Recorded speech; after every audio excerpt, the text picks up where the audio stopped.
What's up, guys? Thank you so much for clicking on this video. If we haven't met before, my name is Lily, and this channel is actually a real estate and personal finance and investing channel. But I wanted to switch things up a little bit for you guys today and take you behind the scenes of this whole YouTube, starting a YouTube channel, getting monetized, that whole journey. Basically, just peel back the curtain and kind of tell you guys a lot of the things that I was wondering when I first started a YouTube channel. So we're going to go over exactly how you monetize your channel, because unfortunately it's not as simple as just, logging in and creating an account. We're going to go over exactly how many videos it took me to get monetized, exactly how much time it took me, and stick around to the end because I'm going to show you how much I made in my first month being monetized, and I'm going to tell you exactly what I spent that money on. Yes, I already spent it, but hopefully, fingers crossed, it was, a good spend. So yeah, I hope you guys enjoyed this video. I know that when I was starting my channel, I enjoyed these types of videos, and whether you want to start a YouTube channel or not, maybe you're just curious about the back end. So definitely hope you guys like this one, and if you are interested in real estate and financial freedom, definitely be sure to subscribe and stick around for my other videos. Now, unfortunately, when you decide you want to start a YouTube channel, you have to meet certain thresholds to become part of the YouTube Partner Program, which basically means get paid for your videos. And that's because YouTube will then place ads on your videos that advertisers pay for, and then you'll get part of what they pay. You get 55% of what advertisers pay, and YouTube gets 45%.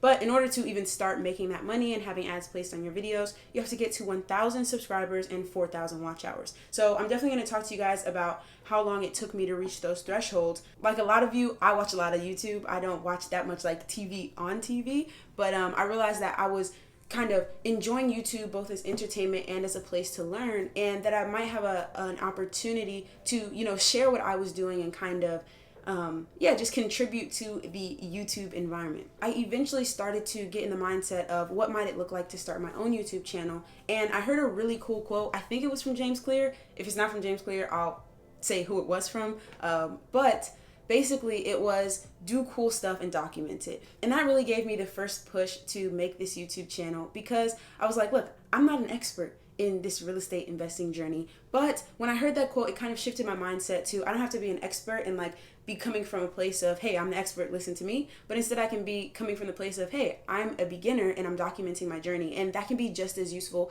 as, a Graham Stephan or a Meet Kevin, who are already, multimillionaires from real estate investing. They have a different perspective, and, my perspective can be valuable too. So that's kind of the story behind why I decided to start a channel. And at first I wasn't sure that it was going to be just on real estate investing. And although I did post a couple of videos back in November of 2019, my first real estate investing video was actually posted on December 12th. And that was my house hacking video talking about how I was preparing to purchase a duplex, live in one side and rent out the other, and how other people could do the same thing to either, lower their living expenses, eliminate their living expenses, or possibly even get paid to live in a house that they own. So that was a pretty cool video. I enjoyed making it. I enjoyed kind of showing the journey. And as you can see, I made 3 more videos. So I made 4 real estate videos in December, and then I completely fell off and didn't post for the rest of the month. And then moving on to January, the wonderful start of 2020. As you can see, I didn't post any videos in January. I didn't post any videos in February. And as you can see, I was still getting a couple of views a day. Here I had 17 views, 6, 10, 6, 4. I had a big day here with 21 views. And my channel got 216 views when I wasn't even posting for 2 months. So, I wasn't really thinking about it. I don't know what I was doing.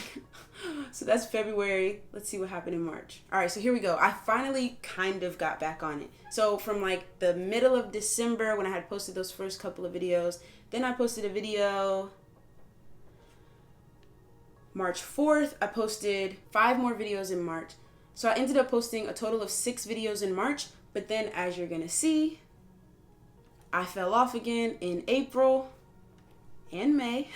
But something interesting, and this actually pulled me back to YouTube a little bit, was that my channel was starting to grow. Even though I hadn't posted in a long time and only had about 15 videos on the channel, it was starting to grow. I was up to getting, almost 6,000 views in May. And I think that was because as more and more people were staying home, and as people honestly were going through tough financial times, they started looking up different ways to achieve financial freedom and invest and, just make money outside of their 9-to-5 jobs. And so I think my channel started to show up a little bit more in search results for videos that were searching for real estate. And so I did get pulled back back to YouTube a little bit, and I took it a little bit more seriously in June, and I posted 6 videos kind of like right in the middle of June, and I did see some growth, but then I fell off again towards the end of June. And that's something that if you're thinking about starting a YouTube channel, I would definitely recommend is like set yourself a schedule that is realistic, right? Even if it's just one video a week, even if it's one video a month, right? Obviously, if you want to grow quickly, I would recommend you post more than that.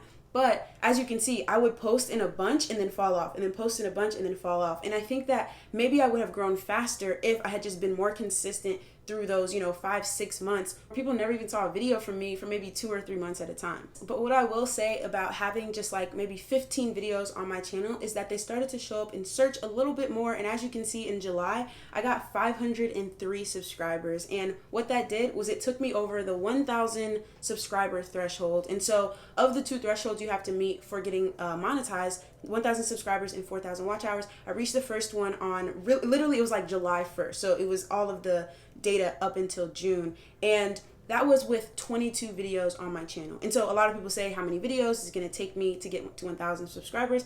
Obviously, I don't know specifically for anyone else's channel, but for me, it took 22 videos. And although that was from like December to June, I wasn't posting that entire time because I hadn't yet gotten consistent. But it was 22 videos that took me to get to 1,000 subscribers.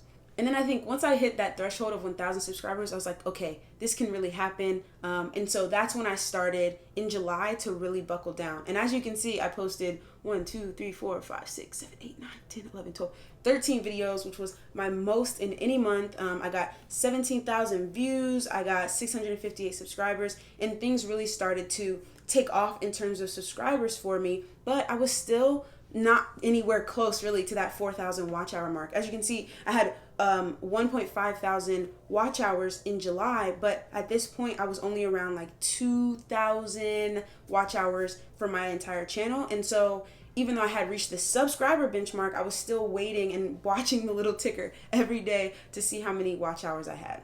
And then we hit August, and I actually didn't post as many videos as I did in July. I had 13 in July, and I only had 7 in August, and that's because I took a cross-country road trip with my family in an RV, but I was still able to post enough content that while I was on that trip, I actually was able to monetize this channel.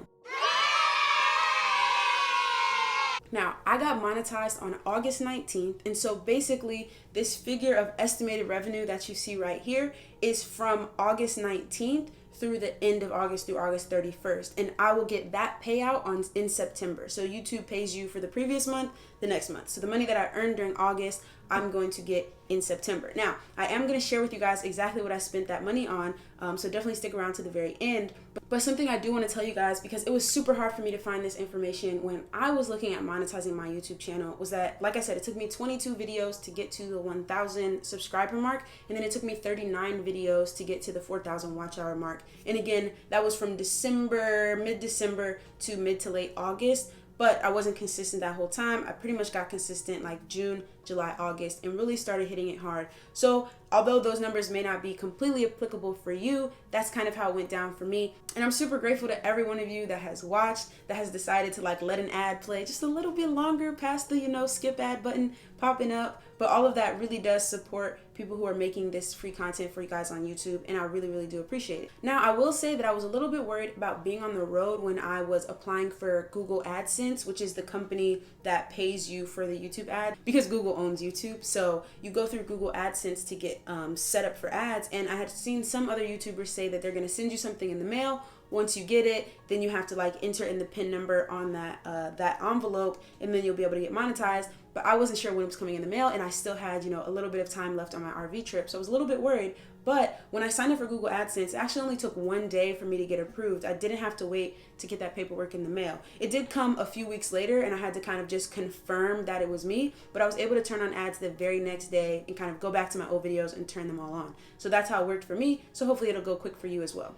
All right, now before I tell you what I spent my first YouTube paycheck on, I do want to give you 3 quick hitters of advice if you want to start your own YouTube channel. First, I would say just start, right? Like, you don't have to be an expert. You can just document your journey of learning something. something, or you can just document yourself having fun, entertaining people, telling jokes, whatever it is that's unique and special about you. If you want to document it for the world to see, just go ahead and start. Like, just grab your phone. If you have a camera on your phone, just grab like anything you can, start making videos. Second, I would say is be as consistent as possible. Don't make the mistake I did of going months and months without posting content, because I definitely think when I hit, June, July, and August really hard and started really dedicating myself and being consistent, that's when my channel saw the most growth. So hopefully being consistent will work for you. And then third is, I would say, dedicate to making a certain number of videos before you quit. I told myself that I would make 100 videos before I gave up on YouTube, right? Like, if after 100 videos I wasn't having fun, or I wasn't seeing success, or I just didn't want to do it anymore for whatever reason, then I would give myself complete license to quit and not feel bad about it. But I ended up, getting monetized after just 39 videos, because I had a vision in my head of,